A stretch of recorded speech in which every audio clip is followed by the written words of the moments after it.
라디오 독서실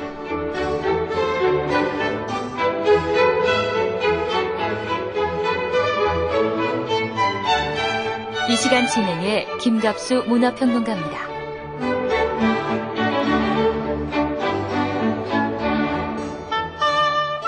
안녕하세요. 라디오 독서실 김갑수입니다. 벌써 11월의 마지막 주일입니다. 가을옷들 다 벗어던진 가로수 이렇게 쳐다보고 있으려면요, 마음이 좀 서늘한 그런 기분이 듭니다. 날씨 쌀쌀해지니까 이제 한 해 마무리할 때가 됐으면 여러분들 다 느끼시죠? 마지막 한 장 남은 달력 12월 어떻게 마무리하시렵니까? 잘 쓰여진 소설 읽다 보면요, 중간에 책을 덮지 못하게 이 흥미 요소가 있습니다. 마지막 장에서의 반전. 반전이 강렬할수록 작품의 흥미나 또 감동 이런 게 배가 되죠. 우리가 뭐 소설가는 아니지만 인생을 꾸려가는 창조자, 인생이라는 작품을 만드는 사람이라고 생각할 때 이 12월을 반전의 달로 만들어 보면 어떻겠습니까? 우연히 그 반전을 만나게 될지, 아니면 계획 속에서 계획적인 반전을 만들어 볼지, 그건 작가인 여러분들 몫입니다. 자, 먼저 이번 주 주목할 만한 신간 성우 이은정 씨가 소개해 드리겠습니다.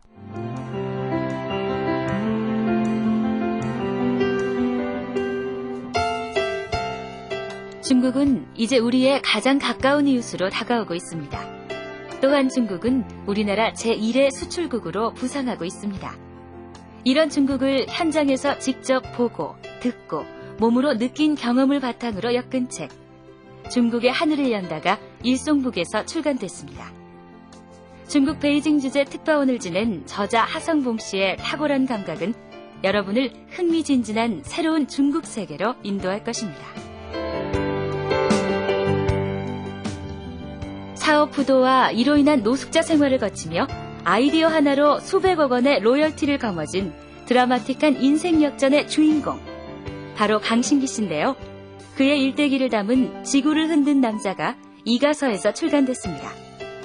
이 책에는 경제 불황의 늪에서 고단한 삶을 살고 있는 우리들에게 삶의 의지와 절망을 이겨내는 지혜가 담겨 있습니다.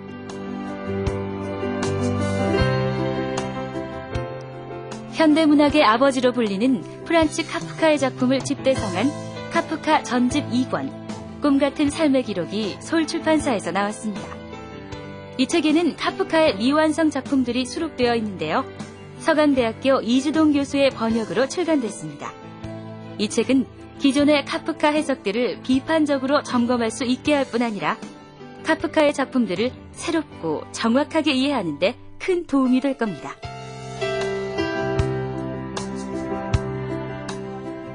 우리 시대의 지성, 한림대학교 정범모 석좌고수가 한국 사회의 좌표를 제시한 한국의 내일을 묻는다를 펴냈습니다. 그는 이 책에서 혼란에 빠진 한국 사회를 냉철하게 비판하고 우리 사회가 갖추어야 할 품격과 가치를 담담하게 풀어냈습니다.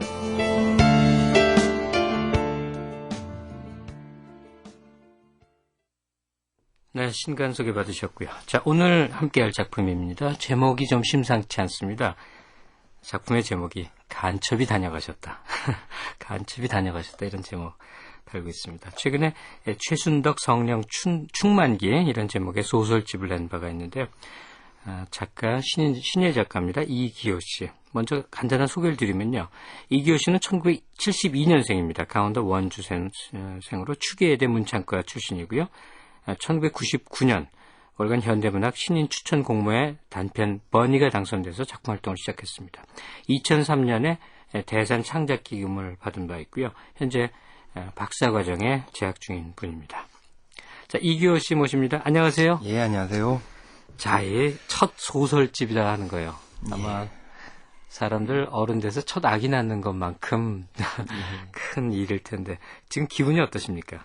글쎄요, 뭐 등단한 지 5년 정도 지난 다음에 내는 책이어가지고 뭐 아쉬움도 있고 또 좀 허탈하기도 하고, 또 익명의 독자들에게 또 제 작품들을 이렇게 내보낸다니까 좀 발가벗겨지는 기분도 좀 들리고, 네, 많이 쑥스러운 부분이 많습니다. 작품 내용에 대해서는 어떤 아쉬움이 더 큽니까? 아니면 이걸 내가 썼다니 이렇게 뿌듯함이 더 듭니까? 역시 뭐 아쉬움이 더 많죠. 그러니까 한 5년 동안 12편 정도의 단편을 발표했는데 이번 작품집 만들면서 분량 문제 때문도 있고 어떤 작품의 어떤 일관성의 부분도 있어서 한 5작품 정도를 쳐냈거든요. 네. 그때가 제일 마음이 아팠고 또 교정을 보면서도 계속 그 작품집에 들어가지 못한 소설들 생각이 많이 나가지고 좀 많이 마음이 좀 안타깝고 그랬습니다. 앞으로 뭐 여러 권의 책을 내시게 될 테니까 그때 활용하실 수도 있고 작곡가 드볼작이요. 예. 자기 젊은 시절에 썼던 작품을 나이 들어서 다시 다 고쳐갖고 발표한 거 많거든요. 예, 그건 뭐 그냥 하는 얘기고요. 소설가가 사회적 주목의 한가운데 있었던 시절이 분명히 있었는데 요즘은 그렇지 않거든요. 예. 작가 생활 하면서 지내시는 거 어떻습니까?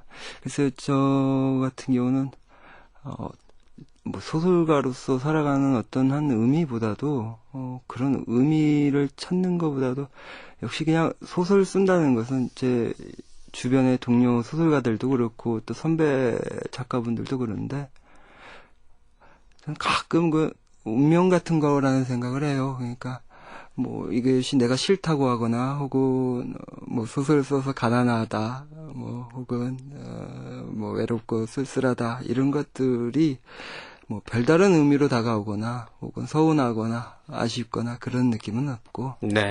그냥 이것이 그냥 이번 생에서의 나의 길이구나라는 생각 갖고 살고 있습니다. 네. 책 안으로 잠깐 들어가 보면요. 최순덕 성령 충만기. 이게 신인 작가, 새 작가라는 거는 새로 와야 되는 거죠. 예, 뭐 그럴 수 있죠. 그러니까 신인 새 작가인 거죠. 가령 버니 같은 경우 보면 뭐 랩체로 이렇게 쓰여져 있고요. 또 이 표제작이 된 최순덕 성령 충만기에서 전형적인 성경투 이렇게 쓰여져 있고요. 뭐가 좀 이상합니다. 읽은 분들은 뭐라고 그럽니까? 뭐 많은 부분들 그냥 제가 이번 소설집 하면서 혹은 또 신인 때 쓰던 지금도 신인이지만요.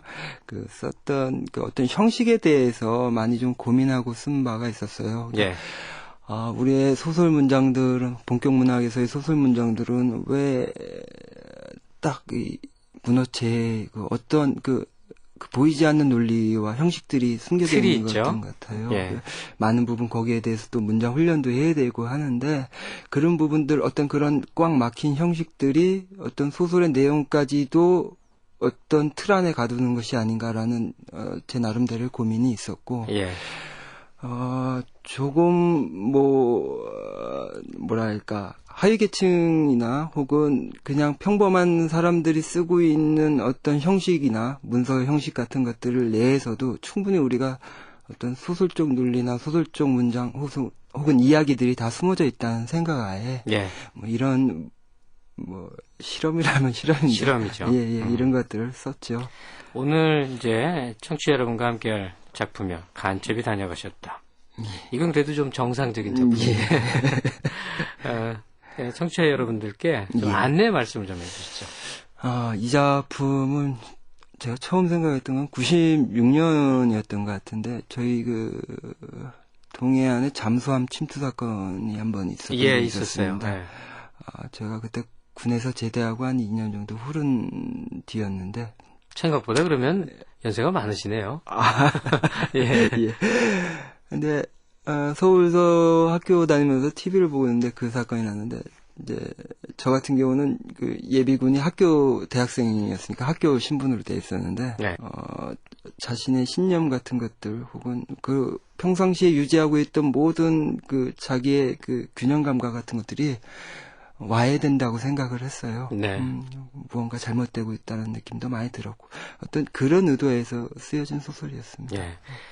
그전에는 간첩하면 뭐 공포, 증오 이런 대상이었는데 남북 해빙 무드가 본격화되면서는 어쩌면 간첩이라는 존재가 좀 희화화된 면이 분명히 있습니다. 더 이상 두려움을 갖지도 않고 또 분노의 대상이라기보다 이제 분단에 따른 어떤 서글픈 현실의 느낌을 주는 그런 건데 작품 속에서 어떻게 그려져 있는지 작품 감상하고 그리고 작가이신 이기호 씨와 더 많은 얘기 나누겠습니다.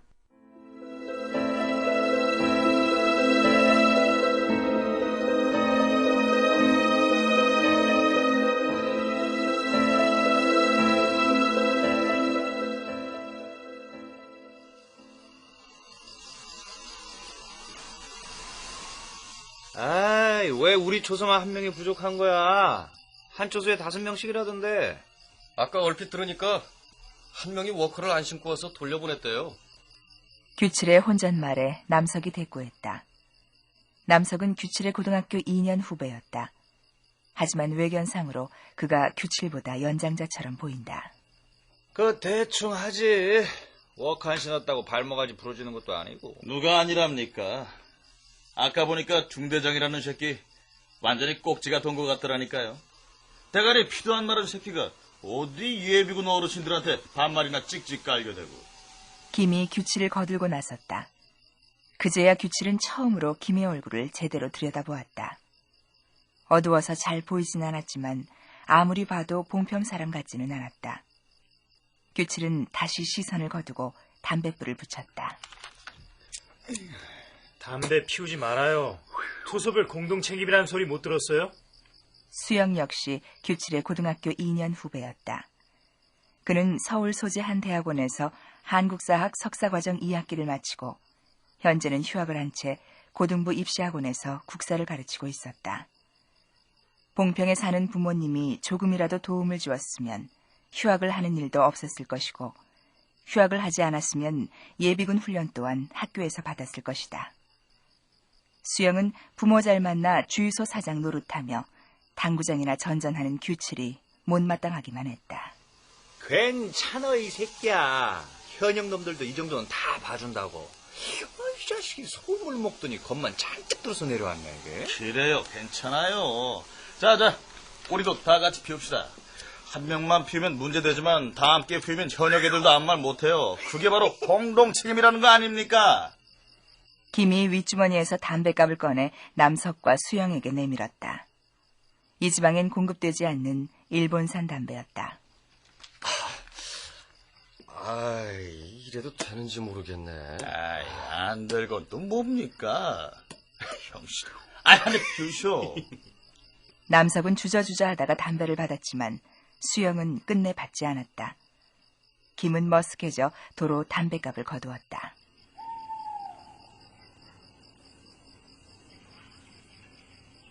시간은 밤 10시를 넘어서고 있었다. 그들은 이곳에서 아침 8시까지 경계 근무를 서야만 했다. 야, 밤 되니까 제발, 추워. 야, 모닥불이라도 피웠으면 좋겠다. 응? 다른 초소는 일부러 모닥불 피워놓고 노래하고 술 마시고, 아휴, 고기도 구워 먹는다는데. 아이, 그래도 괜찮대요? 뭐, 그래야 간첩 애들이 안 온다는 거야.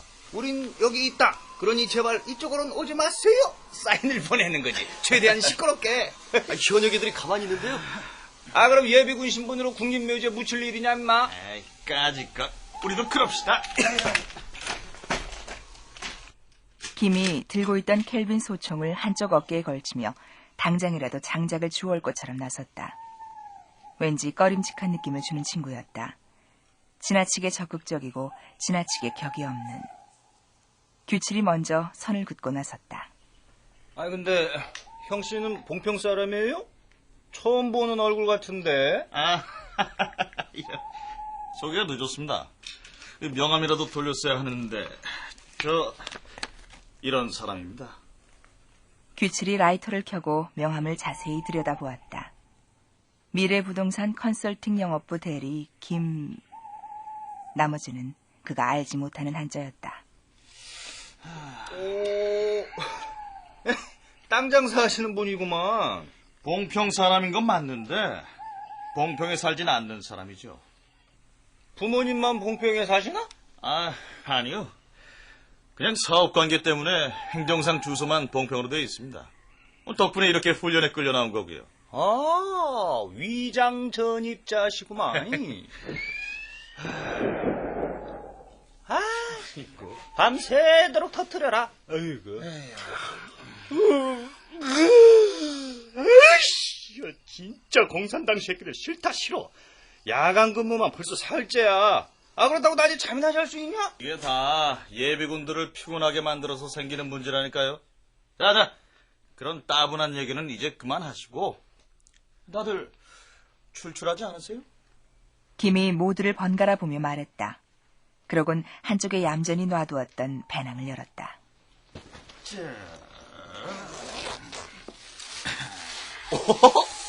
팩소스네? 물 여기. 김은 먼저 스포츠 신문을 펴 널찍하게 자리를 만들고 그 위에 배낭의 내용물들을 하나하나 진열하기 시작했다. 팩소주가 8개, 장조림 통조림이 2개, 훈제 오징어가 3마리, 플라스틱 소주잔이 5개였다. 와, 이 양반 많이도 갖고 왔네? 아유, 말도 말아요. 내가 이거 갖고 오느라 얼마나 고생을 했게요. 소집 점검 땐 면사무소 화장실에 숨겨놨다가 초소 배치 시작하자마자 잽싸게 챙겨나왔어요. 이거는 거의 007 수준이었어요. 그래서 배낭을 메고 오셨구나. 예비군 훈련하면서 술 한잔 못 거치면 그게 어디 훈련 받았다고 할 수 있습니까? 자, 얼른 자리들 잡고 앉으세요. 근데 우린 아무것도 준비한 게 없는데. 에이, 다들 앉으세요. 형 싫어. 뭐 그래. 수영을 스포츠 신문 가장자리에 앉히고 나서 술자리가 시작됐다. 시간은 자정을 넘어서고 있었고 초서역 국도변으로 이어진 산길 근처로는 벌써 3시간째 사람 한 명 지나다니지 않고 있었다.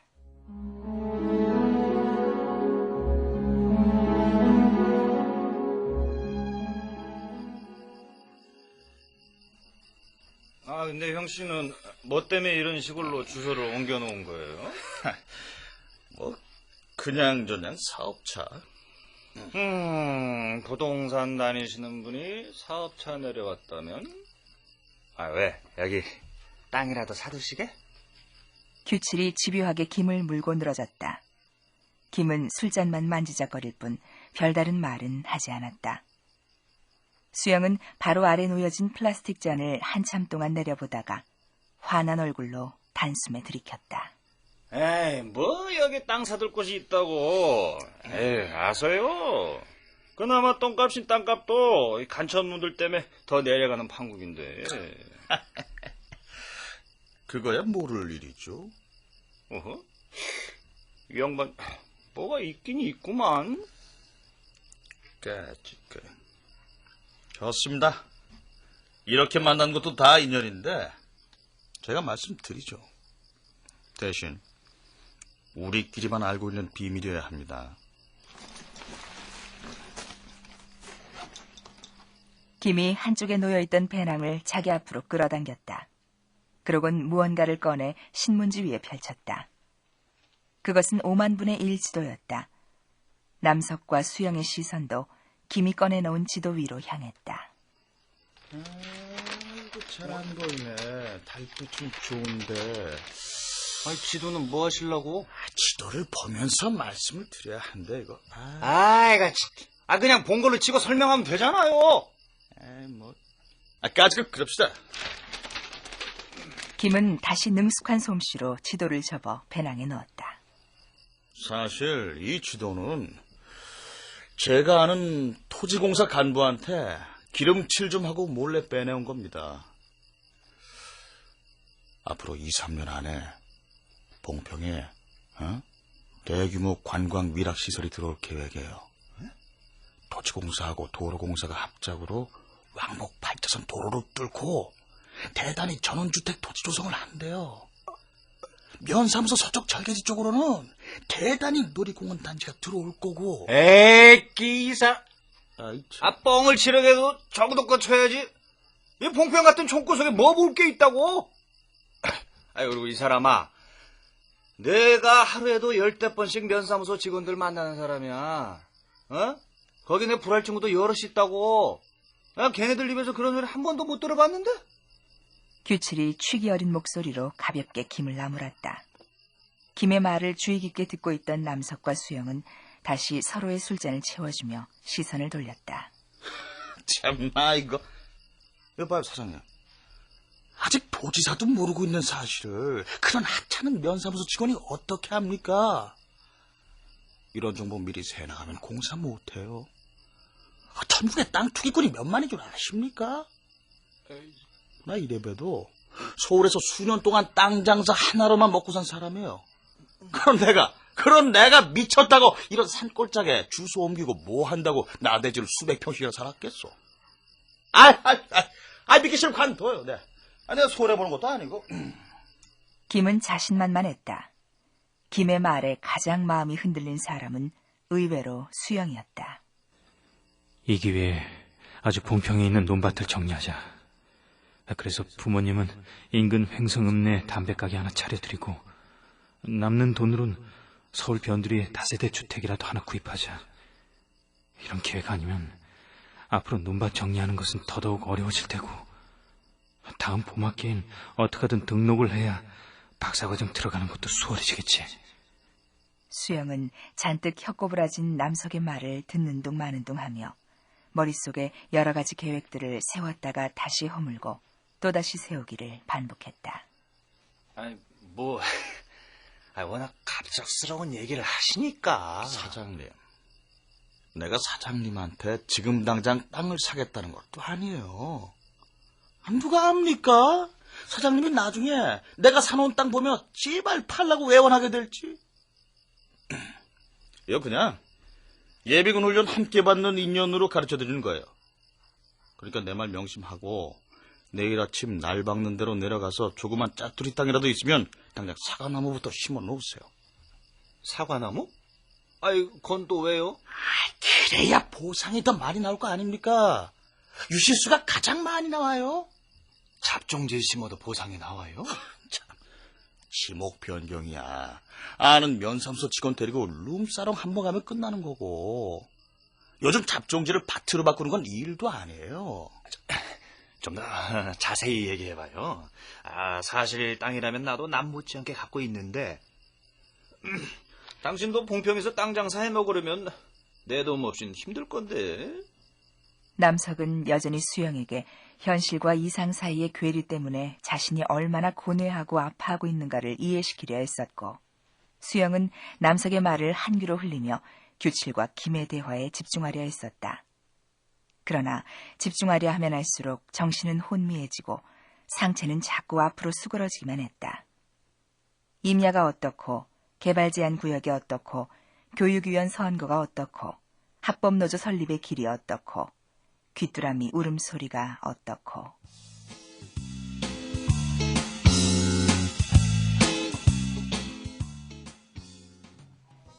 새벽 2시를 넘기지 못해 그들 4명은 모두 억병으로 취해버렸다. 수영은 신문지 한 켠에 아예 누워 잠이 들었다. 어느 한순간 남석 역시 수영 옆에 누워버렸다. 남석은 누운 채로 규칠과 김이 티격태격하는 소리를 들었다.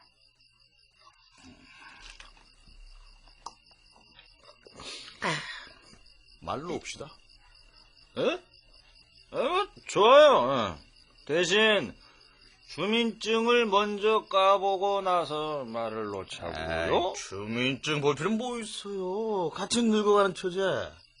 같이 늙어가는 처지라니? 야, 너 예비군 몇 년 차야? 내가 군에 좀 늦게 갔어. 너 방위 출신 아니야? 이 새끼가 군복을 모르도 모르나, 이씨. 내게서 몇 번 뛰어내는지 알아? 셋? 언제 봤다고, 이 새끼, 이게 진짜. 남석이 들은 건 거기까지가 전부였다. 그 뒤로도 분명 무슨 말이 오간 것 같았지만 도통 생각이 나지 않았다. 자신이 들은 내용 또한 장담하지 못할 정도로 의식이 가물가물했다. 남석은 몇 번 몸을 뒤척거리다가 그대로 잠이 들고 말았다.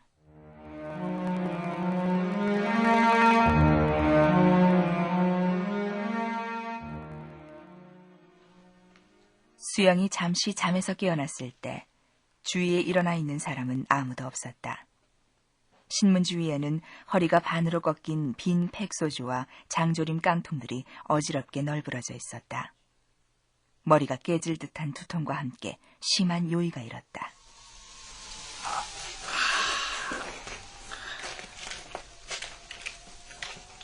수영은 플스프로가 아랫배 가득한 취기를 품어냈다. 다시 초소로 돌아와 잠자리에 들렸는데 퍼뜩 그의 머리를 가르고 지나가는 게 있었다.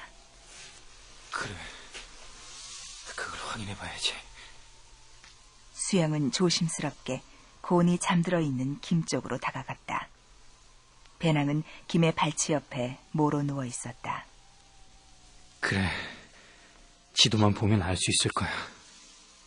혹시 우리 땅은 개발 계획 구역에서 제외됐는지도 몰라. 만약 그렇게 되면 오히려 지금보다 더 땅값이 떨어지겠지? 그걸 먼저 알아야 땅을 팔고 다른 땅을 사두지. 족제비 같은 놈.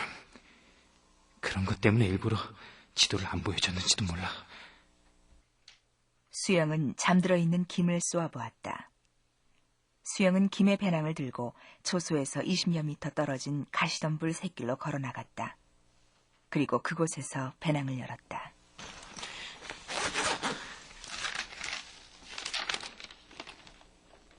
뭐야? 등구선과 국도는 알아보겠는데 여기가 어딘지. 수영은 라이터를 켰다. 그래, 여기가 면상소, 여기가 초등학교니까. 간첩 같은 새끼. 김은 수영의 몸을 슬쩍 밀치며 지도를 잡아챘다. 그 바람에 지도 한 귀퉁이가 찢겨졌다. 김은 수영을 한 번 더 노려본 후 능숙한 솜씨로 지도를 4등분해 다시 배낭 안에 집어넣었다. 꼭 못 떠는 새끼들이 더 날뛴단 말이야. 수영은 당황한 눈빛으로 김을 바라보았다. 어떻게 이 상황을 넘어가야 할지 알 수 없었다. 미안하게 됐다고 할까? 그냥 비굴하게 등록금 얘기를 꺼내볼까? 그것도 아니면 차라리 강하게 밀어붙여볼까? 뭐 어차피 이 자식도 술에 취했긴 마찬가지니까. 수영은 김의 멱살을 잡았다. 뭐라고 있어, 새끼야. 좋은 말 할 때 이거 놔라. 객기 부리지 말고. 이 새끼, 학생이라는 새끼가 발랑 까져가지고, 이씨. 별놈을 다 보겠네, 내가. 좀 전 사람 좋은 웃음을 지으며 술잔을 건네던 김이 아니었다. 수영은 심한 모멸을 느꼈다. 수영은 김을 향해 주먹을 날렸다.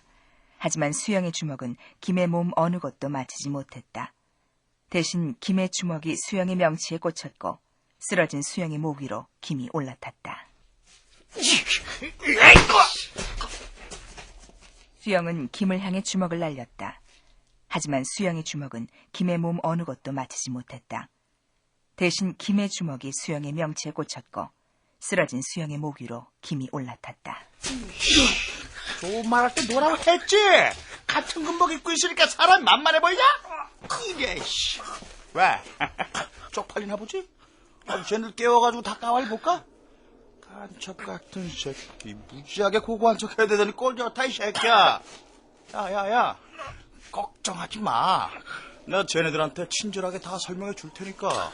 간첩 같은 새끼랑 한 동네 살아서 좋겠다고 다 말해 줄 테니까, 이 새끼야! 수영은 숨을 쉴 수가 없었다. 연신 팔과 발을 버둥거려 보았지만 김은 꿈쩍도 하지 않았다. 수영은 거의 자포자기 상태가 되었다. 죽지 않는다고 해도 나아지는 건 아무것도 없다는 생각이, 그런 자괴감이 더더욱 그를 공황 상태로 몰고 갔다. 그 순간이었다.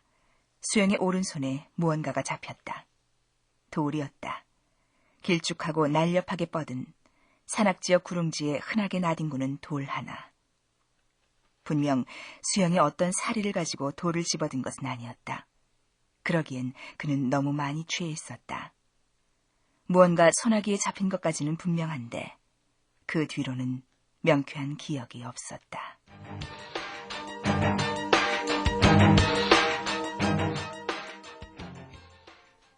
모든 것은 찰나였다.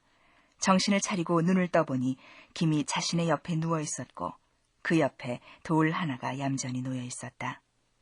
수영은 마치 생애 처음으로 마라톤 풀코스를 완주한 선수처럼 온몸을 제대로 가눌 수가 없었다. 병신, 이것도 아니게. 수영은 비트적거리며 다시 남석 옆으로 돌아와 몸을 뉘었다. 달빛 아래 김의 한쪽 다리가 가슴께로 구부려지는 것이 보였다.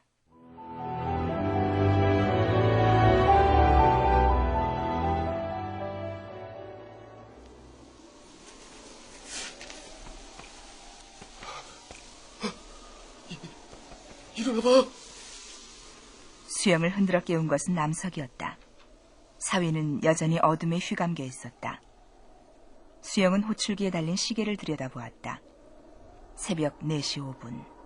심한 두통과 갈증이 일었다. 그놈이 죽은 것 같아. 규칠이 한쪽 무릎을 꿇고 살펴보고 있는 사람. 꿈쩍도 하지 않는 워커와 대퇴부. 미동 없이 늘어진 양팔. 그건 분명 김이었다. 쓰러져 있는 김. 규칠이 형이 깨워서 일어나 보니까 저렇게 돼 있는 거야. 잠든 거 아니야? 김에게로 다가가던 수영은 흠칫 놀라 뒤로 한 발 물러서고 말았다. 머리 한편이 서늘해지는 느낌이었다. 아이, 뭐가 어떻게 된 건지 알 수가 있어야지. 오줌 싸려고 일어났더니, 이 새끼가 여기 나자빠져 있는 거야. 기억도 하나도 없고, 머리만 빠개지게 아프네. 수영은 눈앞의 현실이 도무지 믿어지지 않았다. 김이 죽다니. 그렇게 세게 내리친 것 같지도 않았고 분명 그의 다리가 움직이는 것을 똑똑히 보았는데 그래서 잠이 든 건데. 수영은 무릎을 꿇고 김의 다리를 바라보았다. 김의 한쪽 다리는 기역자 모양으로 꺾여 있었다. 확인해볼 필요 없어. 내가 몇 가지 짚어봤다고. 야, 뭐 기억나는 것들 없어? 잠깐 깼던 사람 없었냐고! 수영이 버린 돌이 수영을 노려보고 있었다. 돌의 표피에 새겨진 자신의 지문이 선명하게 도들새김하는 것만 같았다. 사람을 죽인 손. 수영은 두 눈을 질끈 감았다. 그리고 힘없이 말했다. 저기 말이야. 순간 남석이 수영의 말을 끊고 나섰다. 형! 왜 그랬어요? 뭘 새끼야! 나? 아니야, 나 아니야! 나! 형하고 저 친구하고 싸우는 것까지 보고 잠들었어요. 형하고 저 친구하고 싸웠잖아요. 그러다 그런 거잖아요. 싸운 건 맞지만, 그걸로 끝이었다고! 주먹질을 하거나 돌로 내리치고 난 기억은 없다고! 정말이야, 새끼야! 수영은 아무 말도 하지 않고 고개를 숙였다. 규칠은 그런 수영의 태도가 자신의 결백을 외면하는 것이라고 생각했다. 왜 그러고들 있어요? 어쩌려고? 그럼 사람이 죽었는데 가만히 있어요? 경찰서든 군부대든 신고부터 해야지. 가만히 있어. 일단 정리부터 하자고. 정리는 무슨 정리를 해요? 사람이 죽었는데. 신고하면 어려게 정리될 것을. 누가 저랬는지도 모르잖아. 그러니까 신고를 해야지. 야, 네가 죽였을 수도 있는데. 순간 남석과 규칠 사이에 팽팽한 긴장이 흘렀다. 네가 죽였을 수도 있고 내가 그랬을 수도 있고 수영이가 그랬을 수도 있다고. 너도 나도 수영이도 모두 확실한 기억이 없단 말이야. 다들 너무 취했잖아. 나는 그냥 쓰러져 잔 기억밖에 없어요. 야, 이 새끼야. 그건 나도 마찬가지야. 그건 조사해보면 다 알게 될 일이에요. 지문을 떠보면 금방 판명된다고요. 에이씨. 남석의 뒷모습을 바라보고 있던 규칠은 벼랑간 쓰러져 있는 김에게로 달려갔다.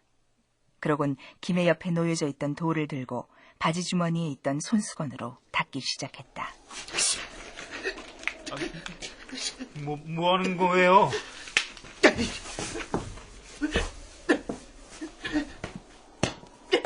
규칠은 그것만으로는 부족했던지 돌을 땅바닥에 떨어뜨리고는 워커로 짓밟기 시작했다. 이제 막 사나운 독사에게 물린 사람처럼, 이제 막 그 독사를 발밑에 잡은 사람처럼. 이제 됐냐? 정말 형이 그런 거예요? 몇 번을 말해야 알아들어? 이건 내 지문일 수도 있고 네 지문일 수도 있고 수영이 지문일 수도 있다니까. 우리 모두의 지문일 수도 있단 말이야. 형 지문일 확률이 가장 높았겠죠. 그래, 이 나쁜 새끼야. 내가 그랬다고 치자고. 너희 두 놈 다 처음부터 날 안 좋게 생각한 거 알아? 그래, 양심을 엿받고 먹을 놈들아. 내려가서 친구들 잘해봐라. 같은 동네 사람 어디 엿 한번 먹여보라고. 내가 이 개새끼들아, 나 혼자만 당하고 말 것 같아? 아서 너희들은 무사할 것 같아? 너희 새끼들아, 살인 방조야.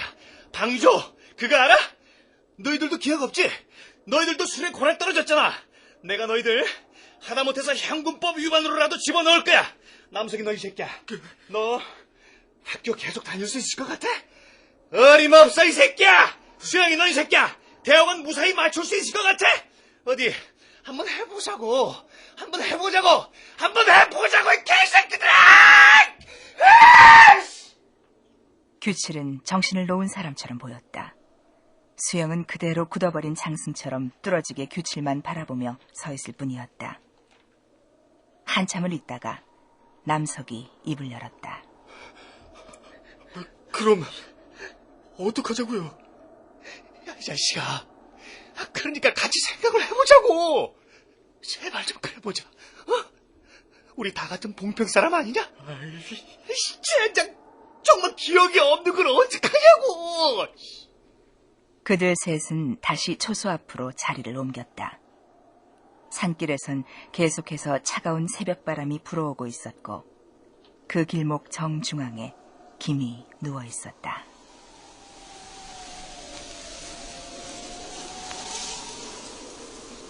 난 저 자식이 처음부터 기분 나빴어. 그렇다고 사람을 죽여요? 그 얘기는 좀 접어두자고. 난 그냥 낯선 새끼가 솔칠 때부터 재수가 없었다는 얘기야. 분명 봉평 사람은 아니죠. 처음 온 놈이었어. 이 동네 젊은 애들이 몇이나 된다고? 아는 사람이 없어야 할 텐데. 규칠은 초소 한 구석을 뚫어지게 바라보다가 김의 배낭을 집어들었다. 그건 뭐하게요? 난 이 새끼가 수상해. 수상하긴 뭐가요? 지도를 갖고 다니면서 말도 안 되는 개발 계획 운운했던 것도 영. 형이 우리 셋 중에 제일 혹했잖아요. 그거야 그냥 그런 척 해준 거지. 술도 갖고 오고 그랬으니까. 규칠은 김의 배낭에서 두툼한 서류 뭉치를 꺼내보았다. 남석도 규칠 곁에 바싹 붙어 앉았다. 투자자 유치 전략? 1단계 상호 간의 유대 및 친밀감 강화. 2단계 물건 설명. 이때 가급적 비밀 유지에 각별한 신경을 기울이는 듯한 포즈를 취할까? 토지공사나 도로공사의 명칭을 집중 부각시킬까? 야, 이거 봐, 이거 순사기꾼이라니까, 이 새끼. 재수없게 하필 우리랑 같은 초세에 와가지고서는. 아유, 쓸데없는 짓 좀 그만하고 생각을 해봐요, 생각을. 어떻게? 우선 우리끼리 말을 맞추는 게 중요해요. 에? 김이 죽었다는 사실은 어차피 숨길 수가 없는 일이잖아요. 아침에 내려가서 출석 부르면 다 들통날 일인데 죽은 건 죽은 건데. 에? 우리와는 전혀 무관한 방식으로, 우리에게 전혀 책임이 돌아오지 않는 방식으로 죽어야 돼요. 또 하나, 술 얘기는 절대 나와서는 안 돼요. 네 생각은 어때? 야, 최수영. 나 엿같이 생각하는 건 알겠는데, 이젠 이거 우리 공동 책임이라고? 알아? 공동 책임! 그래, 기왕 이렇게 된 거 깔끔하게 처리해야지 별 수 있냐? 저기 말이야. 규칠과 남석은 참을성을 갖고 수영의 말을 기다렸다. 저 사람을 죽인 건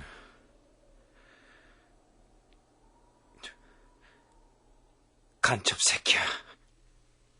수영의 말을 들은 규칠과 남석은 마치 화두를 건네받은 수도승들처럼 생각에 골몰했다. 그러곤 무언가를 깨우쳤다는 듯 서로의 눈을 바라보았다.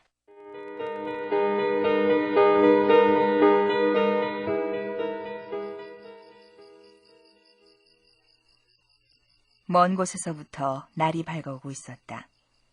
덕수는 잔걸음으로 산길을 올랐다. 발에 맞지 않는 워커 때문에 뒤꿈치가 아려왔다. 6시까지라고 했지? 이래서 사람은 분위기를 잘 잡아야 한다는 거야. 덕수는 숨을 가쁘게 몰아쉬면서도 연신 튀어나오는 웃음을 참지 못했다. 중대장이 워커미 착용으로 다시 돌려보낼 때만 해도 그는 제분을 이기지 못했다. 방위는 훈련 불참일 경우 최하 200만 원의 벌금이 떨어진다고 했다. 덕수는 메밀묵과 막걸리를 준비해서 임시 막사가 세워져 있는 면사무소 주차장으로 갔다. 함께 근무를 서고 있던 면사무소 직원이 이 고장 메밀묵이 고혈압과 당뇨에 어떤 특효가 있는지에 대해 자랑을 늘어놓자 중대장은 마지못해 젓가락을 들었고 채 몇 분이 지나지 않아 술잔을 잡았다. 이거 내 여벌로 가져온 워커인데 일단 싣고 올라가시오. 6시 넘어서 사단 감찰대에서 초소점검 나갈 거예요. 그때 걸리면은 우리도 봐주고 싶어도 못 봐줘요. 그리고 그 워커 꼭 반납해야 됩니다. 덕수는 중대장의 워커를 신고 곧장 초소로 가지 않고 다시 집으로 돌아왔다.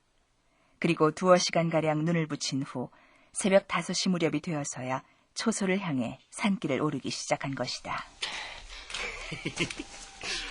돈 2만 원에 200만 원이 고스란히 굳었네.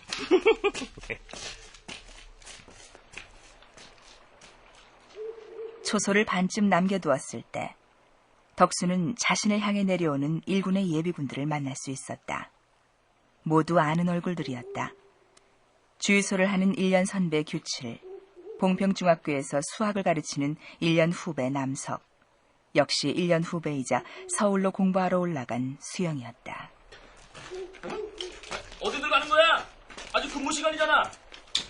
그럼 넌 어디 가는데? 중대장이란 놈이 워커 싣고 왔다고 돌려보낼 땐 언제고 다시 근무 좀 서달라고 통사정을 하잖아. 그래서 그래 이래도 올라가는 길이지. 초소가 어딘데? 저기 가시덤불 길에 있는 초소로 가던데. 근데 진짜 다들 어디 가는 거야? 땡땡이 치는 거지? 규칠과 남석의 눈이 다시 마주쳤다. 수영은 고개를 숙였다. 형! 저기 올라가지 마요. 왜? 저기요. 간첩이 나타났어요. 뭐가 나타나? 간첩이 나타나서 한 명 죽이고 도망갔어요. 그래서 지금 신고하러 내려가는 거예요. 정말이야? 누가 죽었는데? 재수없게 우리도 누군지는 잘 몰라. 우리 봉평 사람은 아니야. 야, 너도 그냥 우리랑 같이 내려가자. 야, 아직 근방에 있을지도 몰라. 이렇게 혼자 다니는 건 위험하다고. 정말 간첩이야? 우리도 보진 못했는데 간첩이 분명한 것 같아. 이 새끼들이 이게 우리 마을 코까지 들이왔구만. 근데 쟨 왜 저렇게 힘이 없어? 많이 놀랬나 봐요. 사람 죽은 거 처음 봤나 봐요. 그럼 이렇게 걸어가면 안 되지. 빨리 내려가서 간첩 신고해야지. 우리 마을로 안 못 들어오지. 덕수는 발걸음을 다시 산 아래 방향으로 돌렸다. 그러곤 앞장서서 뛰기 시작했다. 규칠과 남석도 덩달아 뛰기 시작했다. 수영이 머뭇거리자 남석이 되돌아와 팔짱을 끼고 함께 뛰어내려갔다. 에이씨, 중대장한테 워커 되돌리고 글렀구만. 동네 간첩이 나타났는데 꼭 워커쯤이야. 에이씨. 그들 넷은 새벽 산길을 빠르게 뛰어내려갔다. 완연한 가을 새벽길이었다.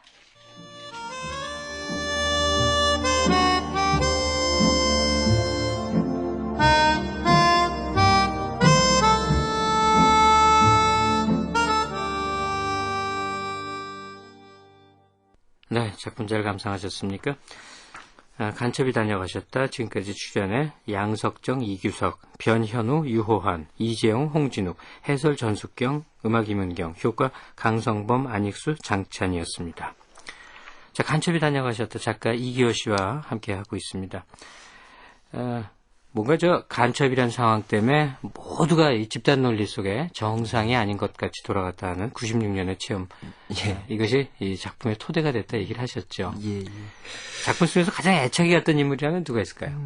역시 그 가장 나약하고 어쩌면 또 이 집단 논리 속에서 자기 자신은 빠져 있다고 생각했지만 오히려 가장 강하게 어쩌면 그 두려움에 빠져 있던 인물이었던 수영이었던 것 같습니다. 네, 그래요. 작품 잘 감상을 했고요.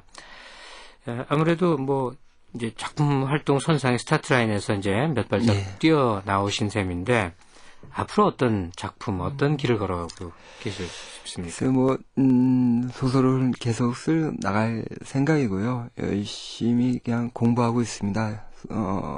생의 모든 관심을 소설에 기울이고 있고 그 공부도 소설에 대한 것들로 하고 있고 여전히 똑같습니다. 뭐 늘 10년이 지나고 20년이 지나도 신인 작가 같은 마음으로 보다 새롭게 실험하고 새로운 문체나 형식이나 내용 같은 것들에 대해서 이전과 다른 한국 문학사에 비어있는 자리들을 좀 메꿀 수 있는 그런 존재가 되고 싶습니다. 만약에 국내 작가 중에서 말이에요. 예. 이런 분이 나의 전범이다. 꼭 뭐 그대로 뭐 영향을 받는다기보다 하여튼 자신이 그 대상으로 삼고 싶은 추적하고 싶은 그런 작가가 있다면 어떤 사람이 있을까요?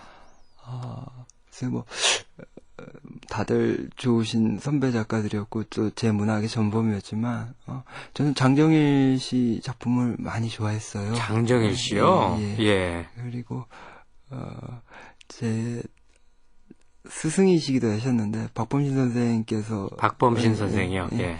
박범신 선생의 작품 세계가 좀 많이 변했거든요. 네. 그 변하는 과정들을 이렇게 지켜보는데 그 남다른 그 노력과 그 굉장한 고민들이 필요했던 부분이 있었던 것 같아요. 예. 그런 것들을 고스란히 그냥 보고 배우고 있습니다. 그전에는 독자들이 작가를 찾아다녔어요. 예. 작품을 주목하고 평가하고. 근데 요새는 이제 작가가 독자를 끌어들여야 되지 않는가, 그런 시대가 되지 않는가 이런 생각을 좀 합니다. 예. 앞으로 이기호 씨의 좋은 작품으로 많은 활동하기 기대하겠습니다. 네, 감사합니다. 네, 감사합니다. 자, 이 출판계에는 말할 것도 없고요. 뭐 공연계, 뭐 어디라고 해야 될까요? 정치, 경제 모두 다 불황을 탓하고 있습니다. 하지만 한겨울에도 녹음을 그대로 간직하고 있는 나무가 있습니다. 불황에서도 꽃 피우는 인자가 또 있는 거죠. 이 불황의 한파 속에 더 견고하고 더 좀 희망이 있는 내일을 만들어내는 거예요. 그런 희망으로 하루하루 시작하면 어떨까 싶습니다. 편안한 주일, 건강한 한 주 보내시기 바랍니다. 지금까지 극본 김민정, 기술 이흥규, 연출의 승원수였습니다.